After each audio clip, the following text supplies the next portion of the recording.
Akan membahas tentang pengujian hipotesis rata-rata, proporsi, dan varian.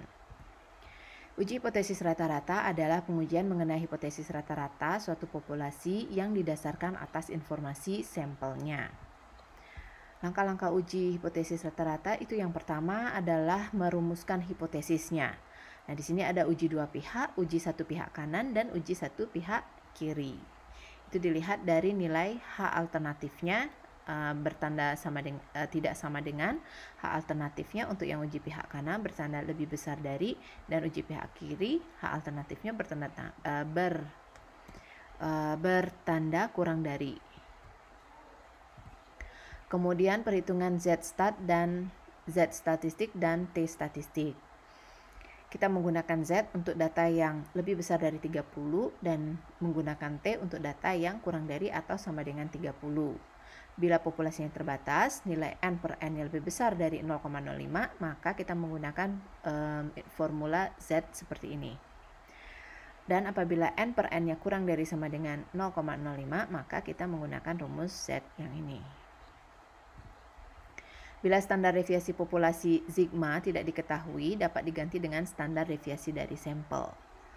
Nah, kemudian untuk T statistiknya, apabila N per N-nya lebih besar dari 0,05, maka dia menggunakan formula dari T ini dengan derajat bebasnya N-1. Dan untuk N per N-nya kurang dari sama dengan 0,05, maka rumus T-nya seperti ini.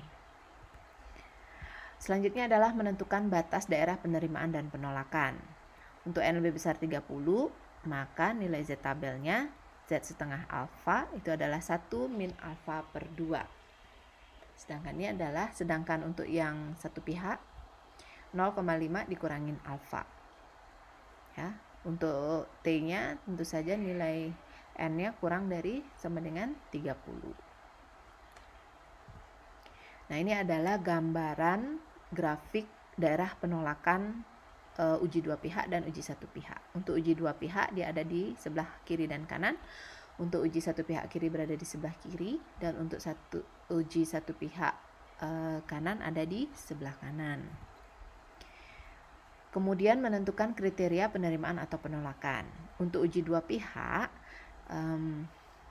kesimpulan akan menolak H0 apabila nilai Z hitungnya itu kurang dari min Z alfa per 2 atau Z hitungnya lebih besar dari Z alfa per 2. Kemudian untuk uji satu pihak kanan, kesimpulan akan menolak H0 apabila nilai Z hitungnya lebih besar dari Z alfa. Uji pihak kiri apabila menolak H0 itu apabila kriterianya Z hitungnya kurang dari min Z alfa. Nah, kalau N-nya kurang dari sama dengan 30 berarti dia pakai T. Ya.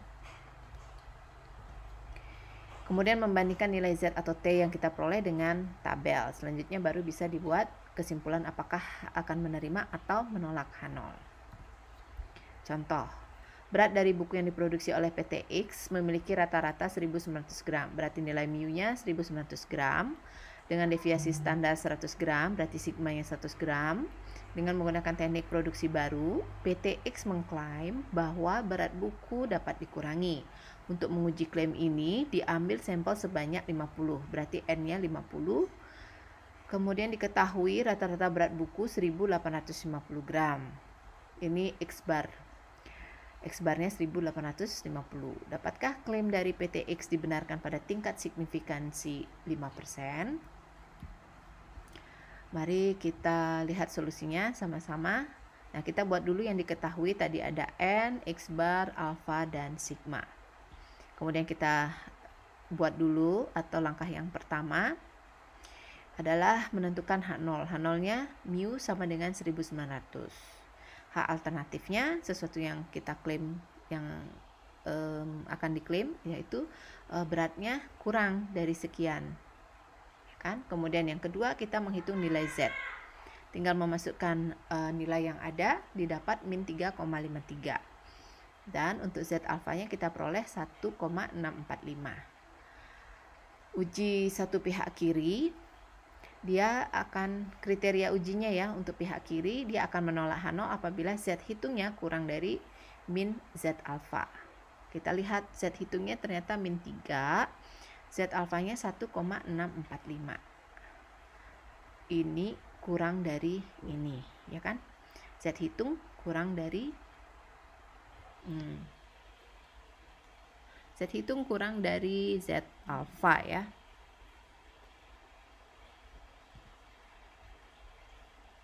Nah, daerah penolakan. Nah, berarti dia ada di sebelah kiri. Ternyata min 3 ini kurang dari min 1,645, maka H0-nya ditolak. Kesimpulannya adalah pada tingkat signifikansi 5%, klaim PT X mengenai berat buku dapat dikurangi dengan menggunakan teknik produksi baru adalah benar. Kemudian kita lanjut dulu ke uji hipotesis proporsi. Uji hipotesis proporsi adalah pengujian hipotesis mengenai proporsi atau perbandingan suatu populasi yang didasarkan atas informasi sampelnya. Sama seperti tadi ya, langkah yang pertama adalah merumuskan hipotesis. Ada uji dua pihak, satu pihak kanan dan satu pihak kiri. Simbolnya pi. Pi sama dengan pi 0, pi tidak sama dengan pi 0. Ini untuk uji dua pihak. Kemudian hipotesis alternatifnya untuk HA-nya lebih besar dari pi 0, pihak kanan, kurang dari pi 0 berarti pihak kiri. Sama seperti tadi kita menghitung nilai Z dan T. Z digunakan apabila nilai N-nya, sampelnya lebih besar dari 30, T kalau dia kurang dari atau sama dengan 30. Nah, ini formula yang diberikan untuk nilai N per N-nya lebih besar dari 0,05. Dan ini formula Z untuk N per N-nya kurang dari sama dengan 0,05. Ya, pi itu merupakan proporsi populasi. Nah, T hitungnya juga sama, ada yang lebih besar dari 0,05 ya, N per N lebih besar dari 0,05, rumusnya seperti ini, dan N per N kurang dari sama dengan 0,05 formulasikan seperti ini. Kemudian menentukan batas daerah penerimaan dan penolakan. Sama seperti tadi ya. Z setengah alfa 1 min alfa per 2. Oke, untuk yang dua pihak, dan ini untuk uji satu pihak. Nah, ini daerah penolakan sama seperti tadi. Kemudian menentukan kriteria penerimaan atau penolakan. Untuk uji dua pihak, Z kurang dari min Z alfa per 2 atau Z lebih besar dari Z alfa per 2, maka dia akan tolak H0. Z lebih besar Z alfa, tolak H0 untuk uji pihak kanan. Untuk uji pihak kiri, Z kurang dari min Z alfa, maka dia akan menolak H0. Membandingkan nilai Z hitung dengan Z tabel, kemudian baru diperoleh kesimpulan. Oke, untuk contoh yang kedua, para dosen di suatu perguruan tinggi sangat yakin bahwa dengan adanya praktikum, maka nilai akhir mahasiswa akan meningkat. Pada tahun 2011, dari 30 kelas yang mengikuti praktikum, sebanyak 26 kelas menunjukkan peningkatan nilai dan 4 kelas lainnya mengalami penurunan. Dari data tersebut, ujilah pernyataan bahwa 90% lebih kelas mengalami peningkatan nilai dengan taraf nyata 5%. Kita tulis dulu yang diketahui, tadi ada X-nya 26, alfanya 5%, Pi-nya 90%, dan N-nya 30. Jadi H0 itu adalah sesuatu yang akan kita tolak. Berarti nilai Pi-nya kurang dari sama dengan 0,9. Sedangkan hipotesis alternatifnya Pi-nya adalah lebih besar dari 0,9. Kita cari nilai T hitung, tinggal dimasukkan ke rumus, nilai-nilai yang ada dapat min 0,6086. Ya. Kemudian T alfa dengan derajat bebasnya berarti N-1, tadi N-nya 30 ya, kurang 1 berarti 29, dengan alfa 0,05, maka kita melihat di tabel T nilainya adalah 1,6991. Kemudian ini kriteria ujinya, uji pihak kanan ya, dia akan menolak H0 jika T hitungnya lebih besar dari T tabel atau T alfa. Ini daerah penolakannya. Kita lihat ternyata T hitungnya ini ya, min kurang dari sama dengan T tabel, maka H0-nya diterima. Jadi kesimpulannya apa?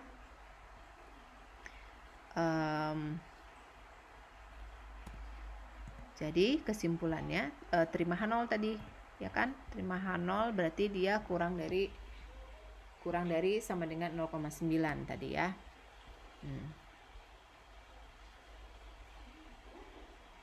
Ya, jadi dia tidak benar bahwa 90% kelas mengalami peningkatan. Ya, berdasarkan uji yang kita lakukan. Oke. Baik, selanjutnya kita akan membahas tentang uji hipotesis varian. Nah, uji hipotesis varian adalah menguji hipotesis mengenai keseragaman suatu populasi ataupun barang, membandingkan keseragaman suatu populasi dengan populasi lainnya. Statistik yang cocok sebagai dasar keputusan adalah statistik chi-square dan statistik F. Langkah uji hipotesis varian itu yang pertama sama, kita menentukan hipotesisnya dulu ya, kemudian tingkat signifikansi, kemudian ada statistik uji, chi-square hitung ya, rumusnya sudah diberikan, kemudian ada daerah kritis atau daerah penolakan, chi-square hitung itu kurang dari chi-square tabel. Cara mencari chi-square tabelnya 1 dikurangin alfa per 2, dan di sini n-1, atau chi-square hitungnya lebih besar dari nilai ini, chi-square tabel ya.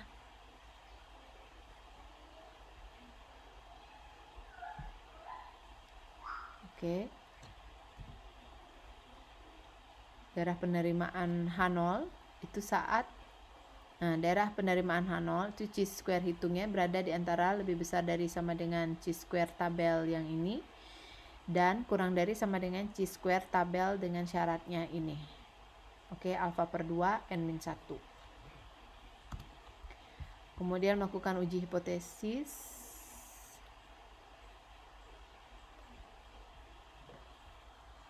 Langkah-langkah uji hipotesis varian ya. Uji hipotesis sigma sama dengan sigma 0, H1-nya sigma lebih besar dari sigma 0.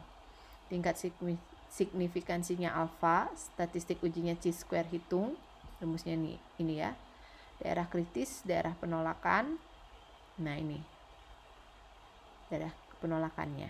Oke, daerah penerimaan H0-nya X kuadrat hitungnya, chi-square hitungnya itu akan lebih kecil dari atau sama dengan chi-square tabel, maka dia akan menerima H0 ya, kalau nilainya seperti ini. Chi-square hitung kurang dari atau sama dengan chi-square tabel.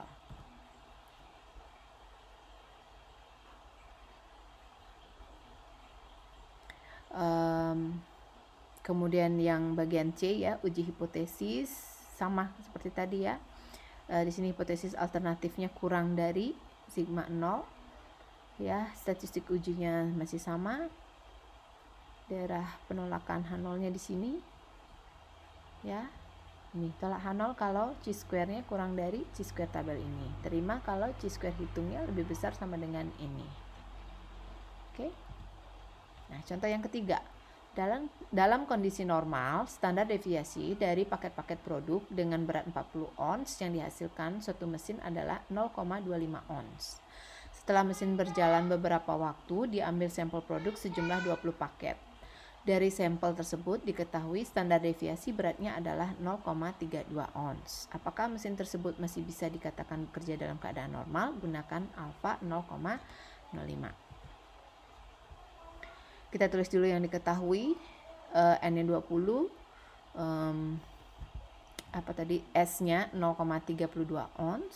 Kemudian uji hipotesisnya kita tentukan H0-nya sigma sama dengan 0,25, sigmanya lebih besar dari 0,25. Uji pihak kanan ini ya. Tingkat signifikansinya tadi dari soal diketahui 0,05. Maka statistik hitungnya dimasukkan nilai-nilainya mendapatkan 31,1296. Daerah penolakannya saat chi-square lebih besar dari chi-square tabel. Ya. Oke, kesimpulannya karena chi-square hitung sama dengan 31,1296 dan chi-square tabelnya sekian, nilainya sekian ya, 30,144, maka H0 ditolak. Artinya mesin sudah tidak bekerja dalam kondisi normal. Oke, baiklah tadi mengenai pengujian hipotesis. Selamat belajar. Terima kasih.